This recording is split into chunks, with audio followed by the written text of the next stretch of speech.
여러분 안녕하십니까. 자, 오늘은 미국에서 크레딧 카드 빚과 여러 가지 빚을 탕감하는 방법에 대해서 알려드리도록 하겠습니다. 자, 요즘에 코로나가 끝나감에 따라서 그동안 코로나 때문에 많은 빚을 지신 분들이 계시리라 믿습니다. 특히 크레딧 카드 사용을 불가피하게 할 수밖에 없어서 지금 크레딧 카드 미니멈 페이먼트 때문에 고생하시는 분들도 많이 계실 거라고 좀 생각을 하고 있습니다. 특히 금리가 지속적으로 올라가는 바람에 크레딧 카드의 이자율도 같이 올라가서 미니멈 페이먼트도 예전 같으면 200불, 300불 할게 지금은 500불, 600불씩 해서 그 부담으로 모든 크레딧 카드의 부채 미니멈만 감대도 한 달에 2,000불, 3,000불씩 들어와서 생활이 하기 힘든 정도로 이렇게 곤란을 겪는 분들이 계십니다. 자, 첫 번째 말씀드리고 싶은 건 여러분들이 미니멈 페이먼트를 갚아서는 도저히 그 빚에 굴레서 벗어나갈 수가 없습니다. 미니멈 페이먼트만 갚다 보면 그 미니멈 페이먼트로 크레딧 카드의 모든 부채를 갚으려면 몇십 년이 걸립니다. 자, 그래서 오늘 현실적인 방법을 좀 알려드릴 것인데 솔직히 이 영상을 만들까 말까 고민을 많이 했습니다. 왜냐하면 악용하는 분들이 계실까봐 그것 때문에 고민을 많이 했습니다. 자, 그렇지만 요즘에 크레딧 카드 때문에 힘든 분들을 많이 보고 있고요. 또 앞으로 더더욱 많이 생길 거라고 좀 생각하고 있기 때문에 지금 하루라도 빨리 여러분의 크레딧 카드 미니멈 페이먼트가 너무나 부담스러워서 지금 버는 것 같고 생활을 못한다 이렇게 싶으신 분들은 오늘 얘기를 잘 들어보시고 그다음에 마음의 준비도 좀 잘 해보시고 따라해 보시기 바라겠습니다. 자, 여러분 미니멈만 내서는 절대 크레딧 카드의 빚에서 벗어날 수가 없습니다. 첫 번째 그걸 생각해 주시고요. 두 번째 크레딧 카드에 있는 거 다 가위로 잘라버리십시오. 첫 번째 안 쓰는 게 최고입니다. 자, 없으면 어떻게든 간에 살게 됩니다. 크레딧 카드를 잘라버리십시오. 지금 꽉 차 있는 크레딧 카드 갖고 있어봤자 소용없습니다. 자, 뭐 지금 10,000불짜리 크레딧 카드인데 9,000불 꽉 차 있어요. 그것도 1,000불 갖고 또 1,000불 쓰고 또 1,000불 갖고 또 1,000불 쓰고 그렇게 할 필요 없습니다. 결국은 어차피 그 돈 갚으면서 매달 이자 내는 거예요. 그냥 크레딧 카드를 없애버리세요. 가위로 잘라버리는 게 제일 중요하고요. 두 번째, 그동안 크레딧 카드를 썼던 이유가 뭔지를 생각해 보셔야 됩니다. 코로나 때문에 일자리를 잃고 그럼으로 인해서 생활이 어려워지고 그래서 크레딧 카드를 썼다 할 수 없는 상황이다. 이러면 어쩔 수가 없지만 나는 과연 이 크레딧 카드로 과소비를 한 것은 아닌가. 괜히 상황도 어려운데 지금 당장 돈이 없는데 뭐가 갖고 싶어서 크레딧 카드로 냅다 사버리고 갚으면 되지 않나 이렇게 생각하고 있지 않았나 이런 것들을 생각해 보시기 바랍니다. 자, 많은 분들이 그럴 수도 있어요. 크레딧 카드가 있는데 뭐가 갖고 싶어요? 명품백, 뭐 좋은 컴퓨터, 근데 뭐 좋은 옷, 뭐 이런 같은 게 갖고 싶어서 당장 긁어갖고 지금은 잘 버니까 괜찮다고 생각했는데 갑자기 코로나가 터지면서 일자리를 잃어버려서 그 페이먼트를 제대로 못하고 그다가 요즘에 금리가 올라가서 이자율까지도 예전에는 뭐 3% 심지어 0% APR 카드도 있었던 분들이 뭐 요즘엔 10%, 15%, 20%, 25%까지 이자율을 낸다. APR을 그렇게 낸다. 그러면 여러분들은 지금 크레딧 카드의 늪에 빠진 겁니다. 노예가 된 것이죠. 자, 이번에 제가 알려드리는 이 탕감하는 방법을 하시고 난다면은 다시 인생을 새로 살아야 됩니다. 그런 각오가 없으면 절대 안 됩니다. 자, 그리고 이제 마지막으로 멘탈을 강하게 하셔야 됩니다.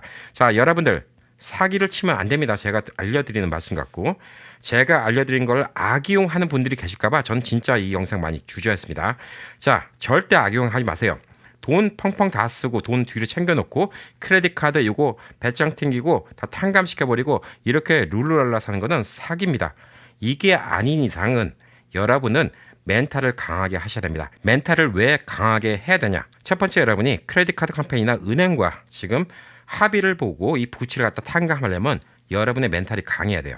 여러분이 죄인이라는 마음을 갖고 있잖아요. 남의 돈을 빌리고 못 갚는 나는 죄인이다. 혹은 경제적 무능력자다. 이런 생각을 갖고 있는 순간 여러분들은 딜을 못합니다. 자, 상황이 여러분들을 이렇게 만든 거예요. 코로나가 이렇게 만든 겁니다. 여러분이 남의 돈을 떼먹을 생각을 한 적이 없었어요. 근데 상황이 이렇게 만든 거예요. 자, 그렇기 때문에 여러분들은 거기에 대해서 죄의식을 가지면 안 됩니다. 자, 이 상황이 나빠진 거는 내 문제가 아닙니다. 첫 번째 그거 생각하셔야 돼요. 내 문제가 아닌데 이 상황을 나는 그래도 착한 사람이고 모든 문제를 해결하려고 하는 사람이기 때문에 은행과 직접적으로 딜 혹은 크레딧 카드 컴퍼니와 직접적인 딜을 하겠다고 나는 아주 긍정적인 생각을 하고 있는 사람이다. 이 멘탈을 가지셔야 됩니다. 자, 서두가 꽤 길었습니다. 그만큼 멘탈이 중요한 것이죠. 자, 그럼 본론적인 얘기를 해보도록 하겠습니다. 자, 첫 번째, 나는 크레딧 카드 점수를 갖다가 뭐 망가뜨리지 않고 그다음에 남이 돈 떼먹는 것도 싫다. 그래서 크레딧 카드 부채 그다음에 이자를 다 갚고 양심적으로 해결하고 싶다. 진짜 나는 그래도 남의 돈 갚을 건 갚아야 되지 않겠냐. 내가 쓴 돈인데. 이렇게 생각하신 분들은 첫 번째, 크레딧 카드 컴퍼니에다가 전화를 거십시오. 자, 그리고 이렇게 얘기하세요. 내가 지금 경제적으로 너무나 힘들고 미니멈 페이먼트만 갚는 것도 지금 경제적으로 불가능한 상황이기 때문에 계속 이런 식으로 이자가 나가면 나는 이 크레딧 카드를 갚을 수가 없다. 그렇기 때문에 더 이상 이 크레딧 카드를 갖다가 안 사용할 테니까 이 크레딧 카드를 정지시켜 달라고 얘기하고, 지금 있는 내가 빌린 돈 그리고 이자 그거를 픽스 시킨 다음에 한 달에 내가 얼마씩 갚아 나가겠다. 이렇게 얘기하시면 됩니다. 자, 그러면 기록에 안 올라가요. 안 올라가고 그다음에 이자가 안 붙어요. 자, 이걸 안 하고 여러분이 그냥 미니멈 페이먼트 450불, 450불이면 450불, 600불이면 600불 이것만 계속 내잖아요. 예, 여러분 원금 하나도 안 줍니다. 자, 더 이상 이자가 안 붙게 해야 돼요. 그러려면 은행에 연락하셔서 이 크레딧 카드를 중지시키고 합의를 보셔야 됩니다. 자, 이때 멘탈이 중요한 거예요. 여러분들은 빚진 사람이다, 죄인이다 이런 생각하면 대화가 안 됩니다. 자, 나는 지금 상황이 이렇게 여의치 않게 됐어. 알게 되다시피 코로나 때문에 너무나 힘든 상황이 됐기 때문에 경제적으로 문제가 있는데 나는 니네 은행에 대해서 최대한도 책임을 지고 싶다. 자, 그렇기 때문에 나한테 기회를 달라. 지금 있는 크레딧 카드를 갖다 중지시켜달라. 더 이상 이자를 붙이지 말아달라. 그리고 그 금액에 대해서는 내가 상환을 할 테니까 다시 거기에 대해서 나랑 딜을 하자. 자, 그럼 은행에서 얘기가 나오겠죠. 그럼 한 달에 얼마씩 갚을래? 예, 800불 갚을래? 1000불 갚을래? 예, 최대한도 적게 말씀하십시오. 지금 미니멈 페이먼트를 500불, 600불 한다? 예, 그러면 나는 한 달에 지금 100불 갚을 능력이 되는데 100불 갚겠다. 50불 갚겠다. 예, 이런 식으로 최대한도 늘려보십시오. 그 얘기를 해보면 고지에서는 너무 작다. 그렇게 얘기를 할 거죠. 예, 이런 식으로 갚으면 한도 끝도 없다. 이렇게 얘기를 할 겁니다. 자, 그때 그 얘기를 하시는 겁니다. 지금은 내가 100불 이렇게밖에 못 갚을지 모르지만 앞으로 내가 돈이 더 생기면 나머지 금액에 대해서는 내가 더 많이 갚아 나가도록 하겠다. 자, 이렇게 하는 방법이 하나가 있습니다. 여러분이 말을 잘하시잖아요. 예, 그러면 웬만한 은행은 돈 뜯기는 것보다 이게 낫다고 생각하니까 처음에 심각하게 내 financial difficulty, 제 재정적 어려움을 충분히 얘기를 하고 화를 안 내고 서로 돕겠다는 마음. 그러니까 기본적으로 이건 구걸이 아닙니다. 내가 너도 도와줄게. 니네 은행도 손해 안 보게 해줄게. 나도 최대한 더 노력을 할 테니까 너도 나한테 이렇게 오퍼를 줘야 돼. 이런 마음가짐으로 이야기를 해보시기 바랍니다. 자, 이렇게 하면 이게 먹혀 들어가는 은행들이 꽤 많이 있습니다. 자, 첫 번째 이렇게 하는 방법이 하나 있고, 또 한 가지는 지금 이자율이 너무 비싼 크레딧 카드들이 많이 있어요. 15%, 25%, 심지어 30% 크레딧 카드가 많이 있습니다. 자, 크레딧 카드 이자율은 보편적으로 프라임 플러스 몇 퍼센트 이런 식으로 정해지기 때문에 금리가 올라가면 크레딧 카드 이자율도 같이 올라가게 됩니다. 자, 그렇기 때문에 예전에 여러분들이 크레딧 카드 좋을 때는 0% APR 9개월 동안 이렇게 하다가 3%, 5%, 7% 이렇게 하다가 이 크레딧 카드 회사들은 얼마나 또 못됐냐 하면 사실상 여러분이 금액이 차면 찰수록 APR을 더 올립니다. 10,000불짜리 크레딧 카드에서 여러분이 3,000불만 있을 때는 APR을 10% 받던 회사가 갑자기 10,000불짜리 카드에서 9,000불이 차잖아요. 예, 그러면 이 사람은 못 갚겠다. 그때부터는 APR을 15%, 20%, 30% 이렇게 계속 올리게 됩니다. 자, 그래서 이 APR 때문에 제가 말씀드리는 거예요. 이 이자만 내다가 결국은 볼장 못 본다는 얘기예요. 이자만 내다가 결국 다 끝난다는 얘기죠. 자, 그래서 또 한 가지는 뭐냐면 debt consolidation이라는 게 있습니다. debt consolidation 뭐냐면 consolidation은 한꺼번에 다 모아서 다시 정리하는 거죠. 네, 부채를 한 곳으로 다 모으는 곳입니다. 자, 이거는 정부에서 도와주는 것도 꽤 많아요. 왜냐하면 이 빚으로 인해서 허덕거리는 사람이 많기 때문에. 자, 당신이 갖고 있는 크레딧 카드가 3개가 있어요. 예, 총 25,000불이 있고요. 라인 업 크레딧 2만불 빌린 게 있고, 자, 그다음에 또 자동차 페이먼트 얼마가 있고, 자, 이게 총 틀어갖고 한 8만불 있는데 8만불을 어떤 크레딧 카드는 30%, 어떤 거는 25%, 자동차는 15% 이런 식으로 내고 있어요. 자, 이거를 어느 회사가 한꺼번에 이 회사한테 원금을 다 갚아주고요. 그 다음에 이 회사는 저렴한 APR로 한 곳으로 묶어서 갚는 게 있습니다. 자, 그러면 이 회사가 예를 들어서 10%를 해준다. 그러면 여러분들 30% 내는 크레딧 카드를 10%만 이자율 낸다. 훨씬 싸지게 되겠죠.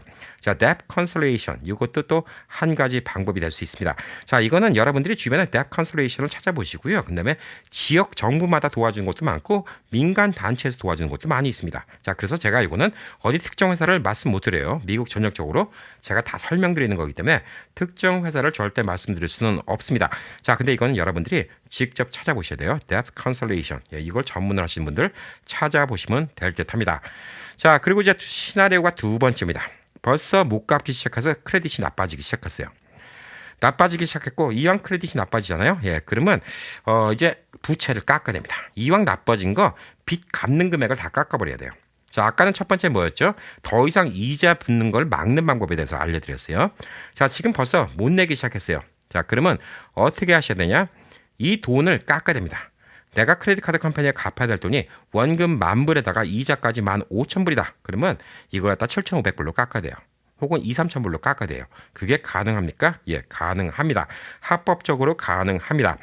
자, 우선 이걸 할 때 여러분들이 크레딧 카드가 여러 개 있어요. 어떤 거는 1,000불짜리 크레딧 카드, 어떤 거는 뭐 2,000불짜리, 어떤 건 5,000불짜리, 어떤 건 30,000불짜리. 자, 이렇게 크레딧 카드가 있다. 그러면 우선 여러분이 능력되는 한도 내에서 금액이 적은 크레딧 카드는 다 갚아버리세요. 클리어 시켜버리세요. 그리고 비워놓으세요. 자, 그럼 나중에 크레딧 카드 점수 회생할 때도 도움이 됩니다. 왜? 비어있는 카드가 있으니까. 1,000불짜리 크레딧 카드 갚을 수 있으면 갚아버리세요. 30,000불짜리, 보편적으로 30,000불 빚이 더 크니까 와 30,000불짜리 먼저 갚아야 되는데 어차피 크레딧 망가진다 생각하면 나중에 크레딧 고쳐야 됩니다. 자, 고칠 때는 1,000불짜리 크레딧 카드 망가진 거 고치는 돈이나 30,000불짜리 크레딧 카드 망가진 돈 고치는 돈이나 똑같이 들어요. 자, 그럼 뭘 줄여야 되겠죠? 개수를 줄여야죠. 30,000불짜리 하나 안 망가뜨리고 나머지 1,000불짜리, 2,000불짜리, 3,000불짜리, 5,000불짜리 이 카드 4개 다 기록이 나빠지면 여러분들은 나중에 크레딧 회생하기가 힘들어요. 이걸 고치려면 돈이 4배가 들어가요. 자, 그렇기 때문에 적은 금액 크레딧 카드부터 다 갚아버리세요. 그리고 아예 큰 금액의 크레딧 카드는 돈을 내지 마세요. 뭐 조금 내는 것도 아니고 아예 내지를 마세요.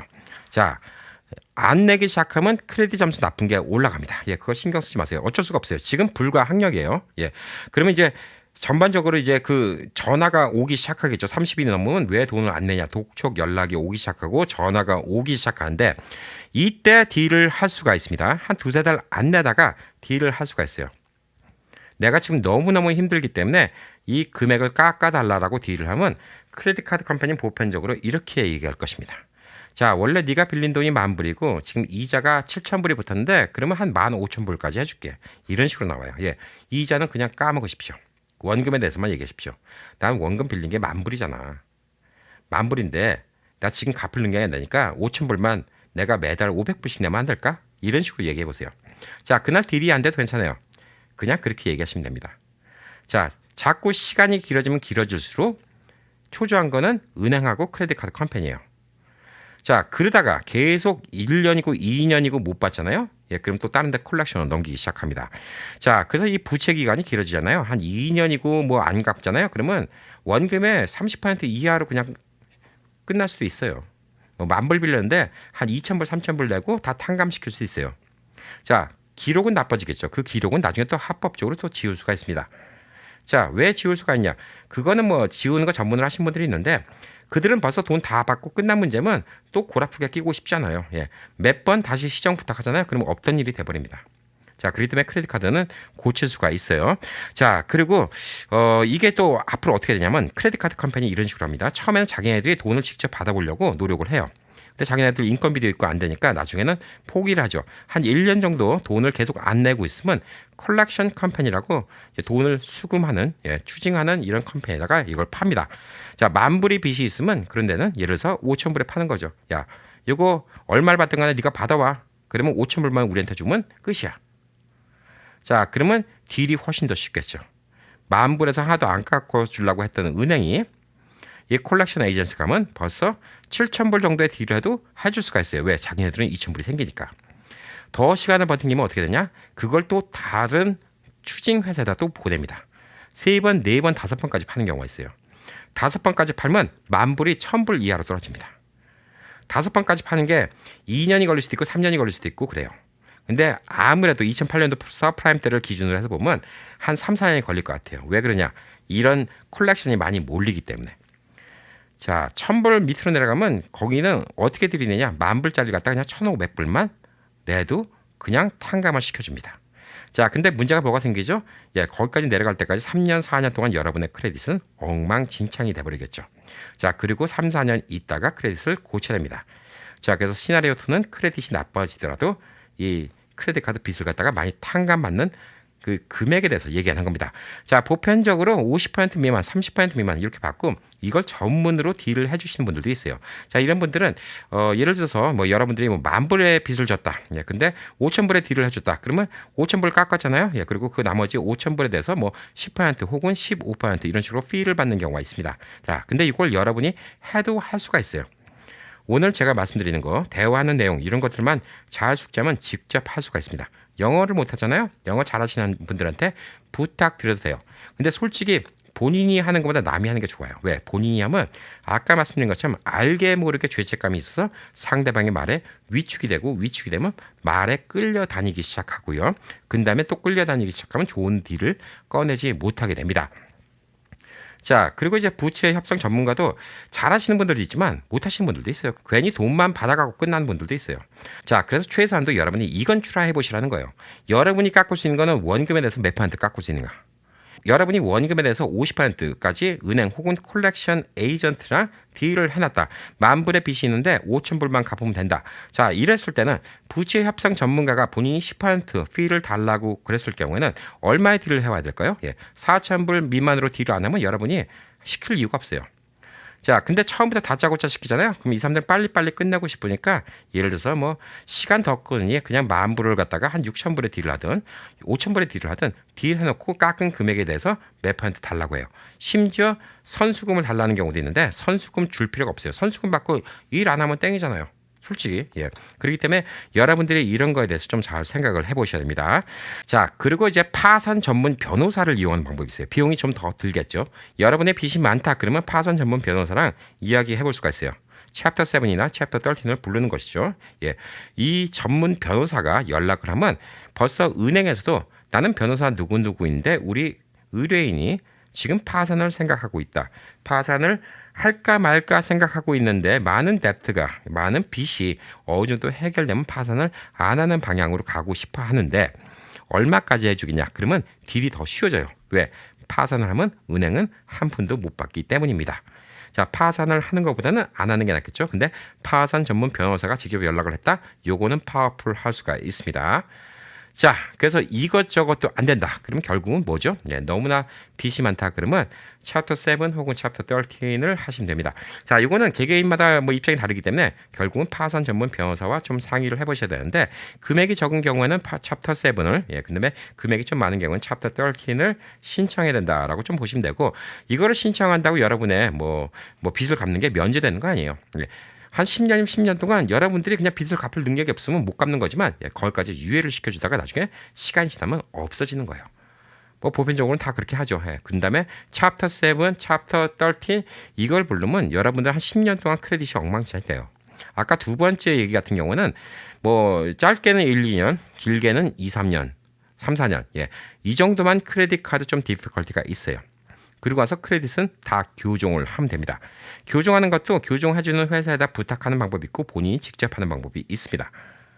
자, 근데 이거는 뭐 다른 영상에서 한번 좀 설명을 드릴 것이고요. 교정한 얘기는 챕터 7, 챕터 13까지 간다. 그러면 이거는 뭐 갈 때까지 갔다라고 좀 볼 수가 있습니다. 자, 만약 여러분이 너무나 많은 빚 때문에 나는 한국으로 돌아가고 싶다. 뭐 나는 여기 미국 살기 싫다. 예, 이런 생각이 좀 들면 그냥 결국은 어쩔 수 없습니다. 챕터 7 혹은 챕터 13 예, 이거를 파산 전문 변호사와 좀 이야기하는 것이 좋다고 좀 볼 수가 있습니다. 자, 근데 이 은행과 카드사와 제가 지금 뭐 말은 이렇게 했는데 캠피디 말은 너무 쉬운데 이게 실질적으로 어떻게 해야죠? 이거 난 영어를 못하는데 첫 번째 영어를 못하면 영어를 잘하는 분을 대동시켜서 해야 됩니다. 근데 말 잘하는 분이랑 얘기해야 돼요. 자, 남이 해주는 게 보편적으로 본인이 하는 것보다 낫습니다.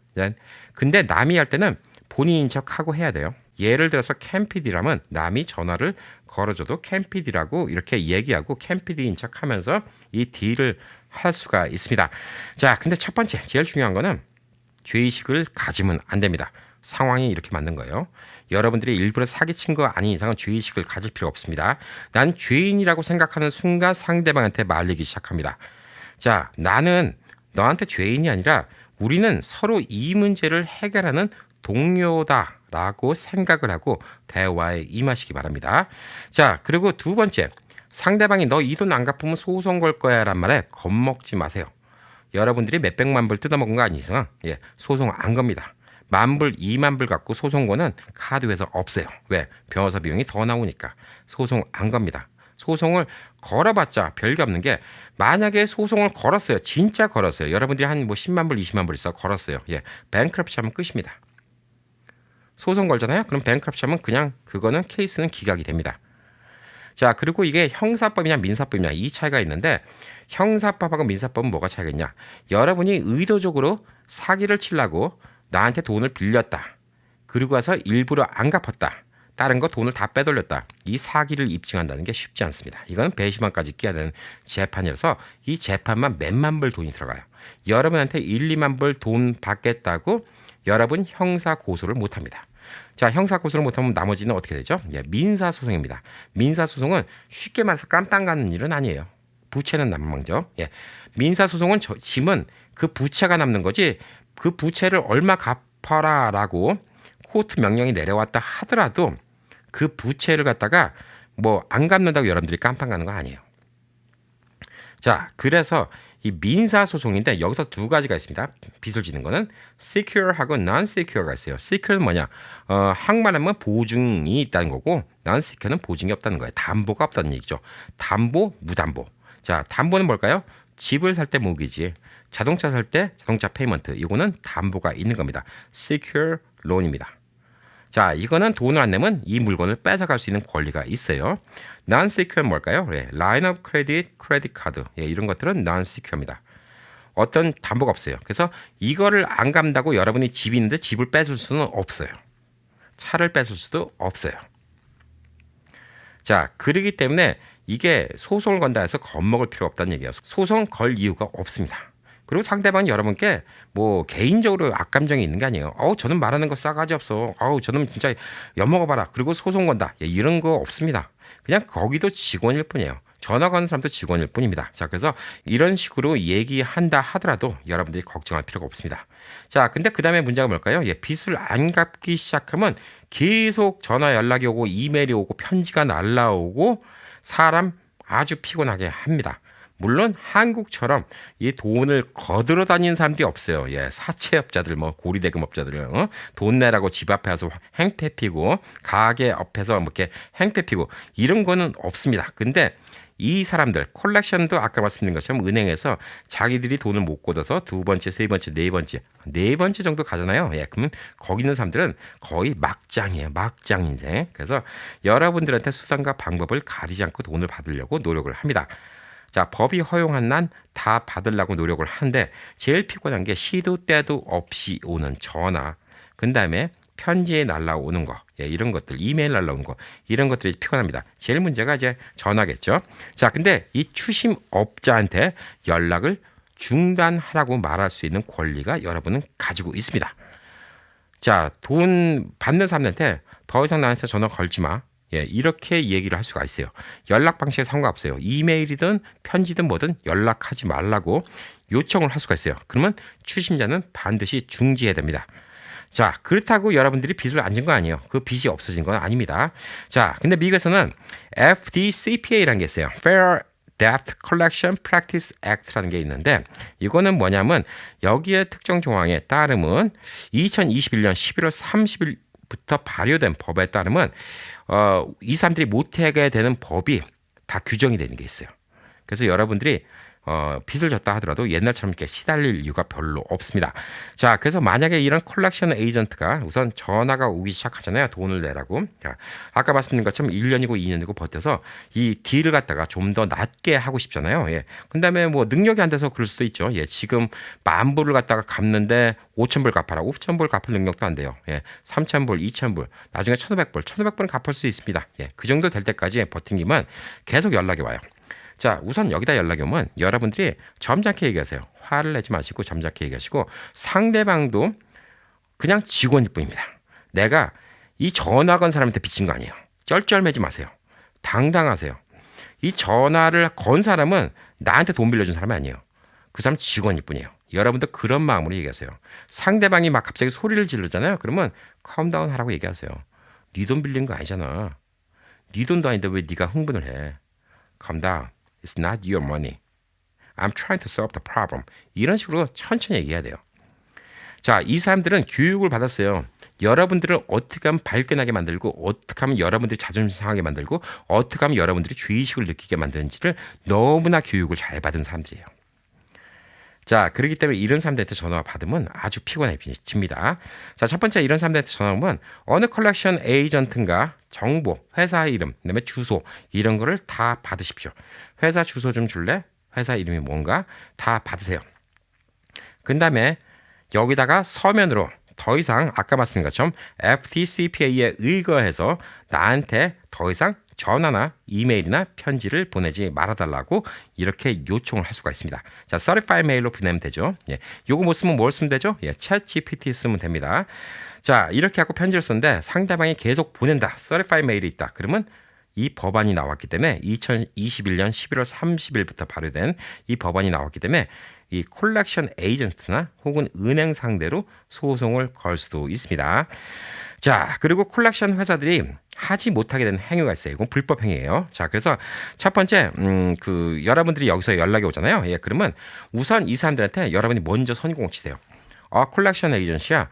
혹시 모르니까 나중에 내 퓨처 레코드를 위해서 지금 우리가 대화하고 있는 컨버세이션을 녹음을 해도 될까라고 물어보세요.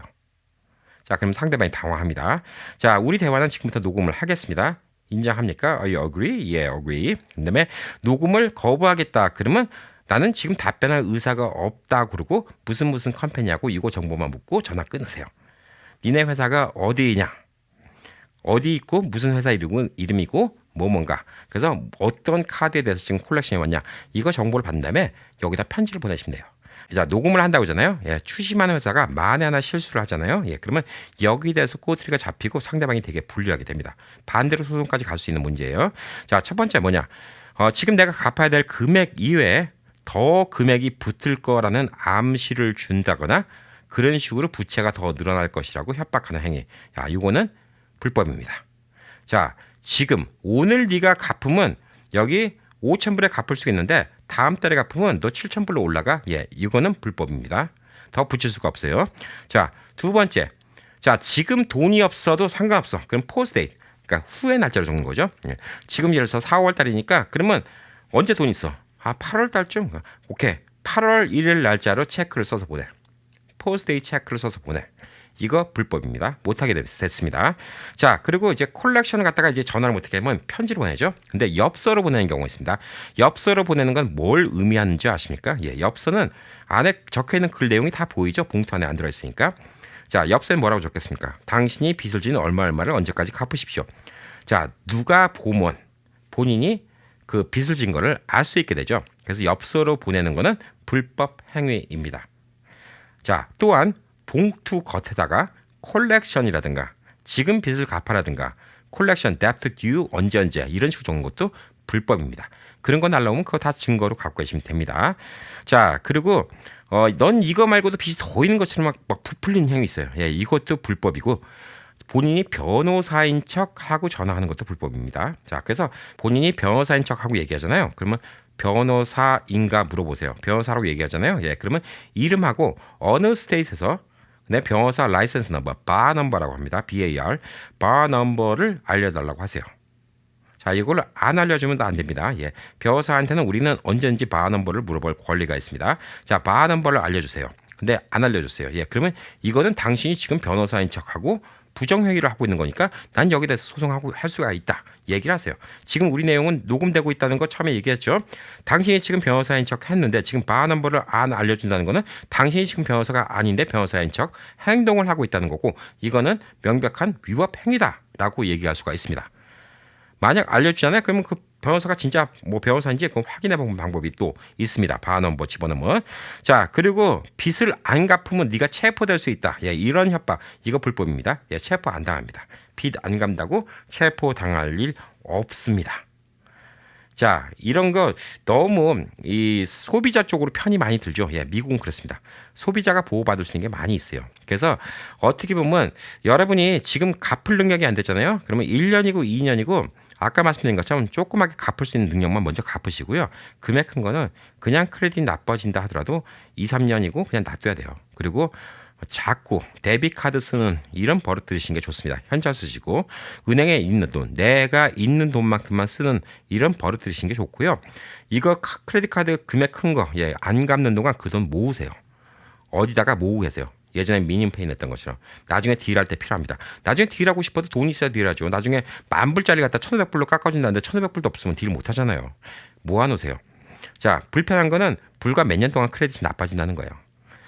그리고 또 불편한 건 뭐냐면 콜렉션이 자꾸 전화가 오는 건데 이거는 이렇게 법적으로 막을 수 있는 방법이 있습니다. 여러분들 빚이 없다라고 생각될 정도로 상대방이 귀찮게 못 굴게 하면서 2, 3년 지날 수도 있어요. 그동안 여러분들 준비할 건 뭐냐? 모아놓으세요. 돈을. 딜을 하고 깎아나갈 수 있는. 이걸 모아놓으세요. 2, 3년 있다 그걸 갚으세요. 모든 게 딱 클리어하면서 갚는 조건에 이걸 얘기하세요. 자, 이제 원래 있던 크레딧 카드 빚 10,000불인데 니네가 딜을 해줘서 1,500불에 이걸 다 클리어하는 조건에 내 크레딧 히스토리 있는 거는 니네들이 다 지워줘. 그거 조건으로 내가 1,500불 보내줄게. 자, 그걸 꼭 약속을 받으세요. 그러면 자동으로 지워집니다. 만약에 안 지워졌다 하더라도 나중에 여러분이 그 크레딧 교정하는 분들한테 하면 이걸 지울 수가 있고 혹은 본인이 직접 지울 수도 있습니다. 자, 이건 좀 지우기가 쉬워요. 왜? 자기네들은 벌써 끝났으니까. 뭐 예를 들어서 10,000불에서 10,000불을 하도 못 받을 수도 있다고 생각했는데 1,500불이라도 받아서 다행이다. 혹은 뭐 2,000불이라도 받아서 다행이다. 이 상황에서 또 여러분들 붙잡고 뭔 억하심정이 있다고 계속 저놈의 크레딧은 나한테 10,000불 갚아야 되는데 뭐 2,000불밖에 안 갚았으니까 저놈은 내가 죽을 때까지 크레딧 나쁘게 할 거야. 그러면서 계속 물건 늘어지지는 않아요. 그때는 교정하면 지워집니다. 자, 여러분이 돈 빌린 거는 여러분한테 전화가 오는 사람이 여러분한테 돈 빌려준 사람 아니에요. 그 사람한테 절대 쩔쩔매지 마세요. 그게 제일 중요합니다. 멘탈을 그렇게 가지셔야 됩니다. 여러분이 직접 못하시면 영어 잘하시는 분한테 부탁을 하세요. 이런 걸 잘하시는 분께 부탁을 하세요. 혹은 아까 말한 것처럼 이런 걸 갖다가 뭐 적극적으로 뭐 합의를 이끌어주는 이런 전문가들과 하는 경우도 있는데 그거 하기 전에 여러분이 직접 해보세요. 여러분들 직접 해서도 50%는 쉽게 깎을 수 있어요. 10,000불이면 5,000불은 깎을 수 있어요. 근데 이런 거 뭐 전문을 해주신 분이 5,000불 깎아주고 5,000불 깎였으니까 거기에 대해서 15% 그러니까 53, 뭐 500불하고 750불은 나한테 달라. 그럼 여러분은 5,750불 내는 거예요. 굳이 그럴 필요 없어요. 여러분이 직접 하셔도 됩니다. 만약에 저분이 뭐 20% 미만으로 해줄 수 있다. 뭐 이건 좀 다른 얘기겠죠. 근데 그게 쉽지 않아요. 여러분들이랑 그들이랑 똑같아요.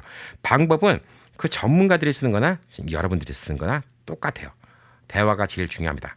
자, 그래서 여러분들이 이런 것들은 흥분을 안 하고 얘기하는 게 되게 중요하고요. 흥분을 안 하려면 상대방이 어떻게 당신을 약올리거나 조롱하거나 당신을 비꼬거나 그래도 너는 나한테 돈 빌려준 사람이 아닌데 왜 네가 그러니? 그래서 거꾸로 이럴 수 있는 마음의 여유가 있어야 됩니다.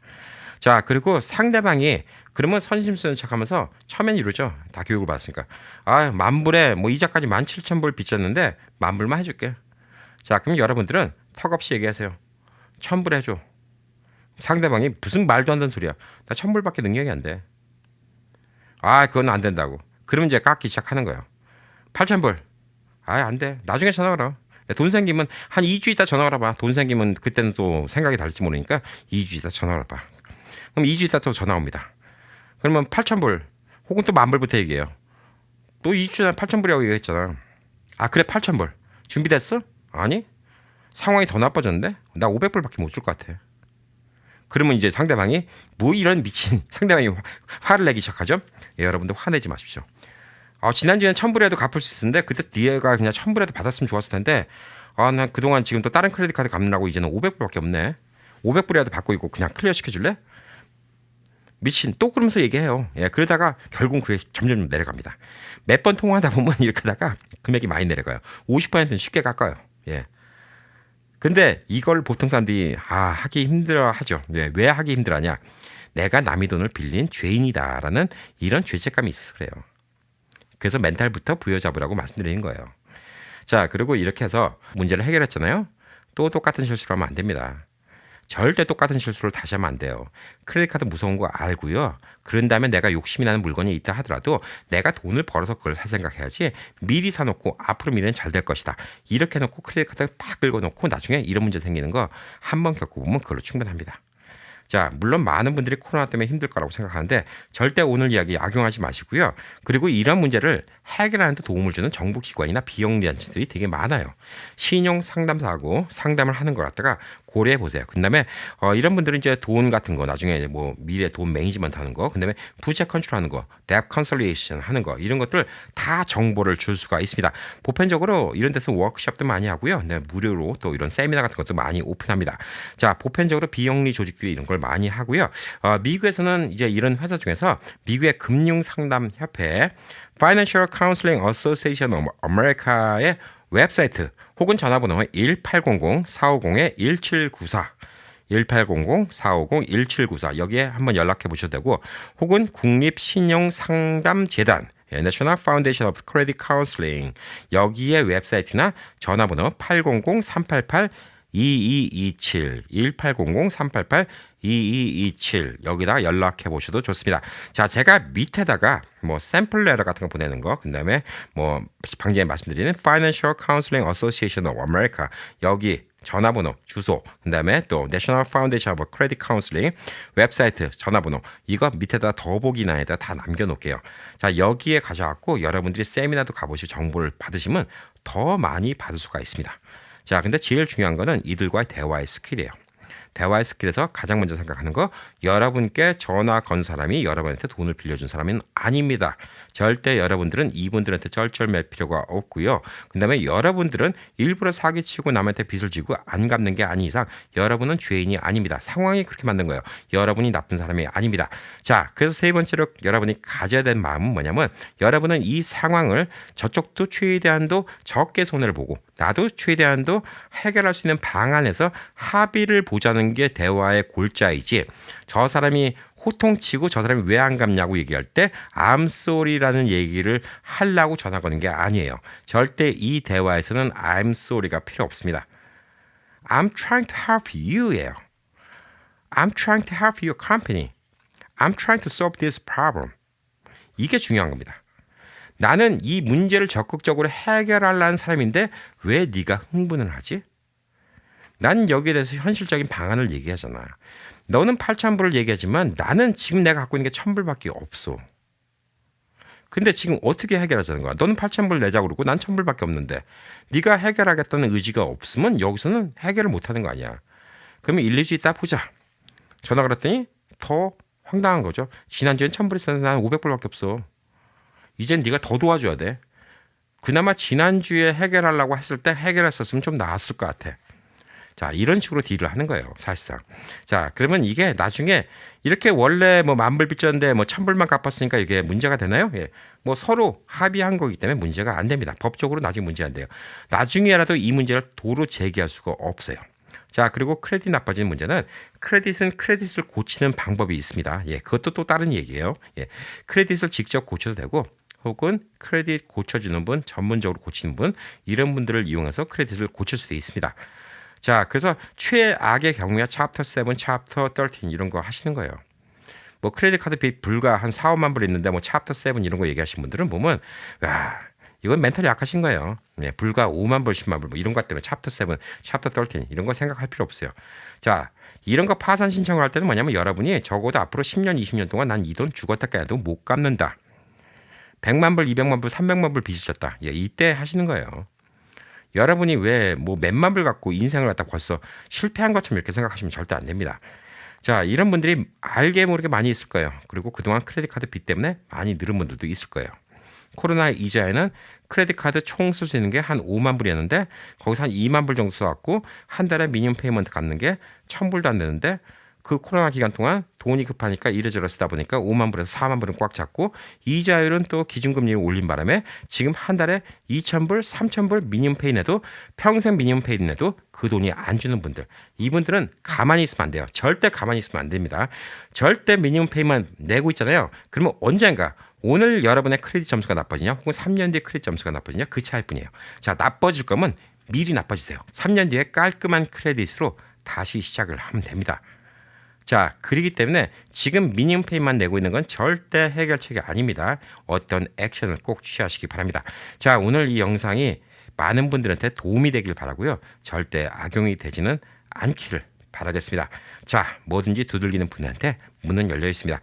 오늘 또 이 영상을 보고 밑에다가 저는 어떻게 될까요? 예, 여러분의 파이낸셜 디피컬티를 저는 알 수가 없습니다. 직접 오늘 얘기를 듣고 직접적으로 주변 사람들한테 조언을 구하고 직접적으로 시도해 보시기 바라겠습니다. 자, 힘드신 분들 힘내십시오. 예, 세상은 무너진 거 아닙니다. 여러분이 잘못한 것도 절대 아닙니다. 자, 몇 년 뒤에는 이 돈 문제, 세상의 돈 문제만큼 간단한 게 없어요. 돈 문제는 암만 오늘 내가 돈이 문제가 있어도 나중에 돈이 생기면 그때의 일은 그냥 추억거리로 끝나는 거예요. 그렇지만 사람의 몸이 아픈 거 이런 건요, 나중에 나서도 나중에 후유증이 남습니다. 돈 문제는 세상에서 후유증이 제일 안 남는 문제 중에 하나예요. 인간관계라든가 사람들에 대한 배신감이라든가 이런 거는 몇 년 뒤에도 생각하면 속쓰리고 후유증이 남아요. 그렇지만 지금 너무너무 힘들었던 돈 문제는 나중에 내가 돈이 생기잖아요. 언제 그랬냐는 듯이 흔적 하나도 없이, 흉터 하나도 없이 다 사라지는 게 세상에서 제일 간단한 돈 문제라고 볼 수가 있습니다.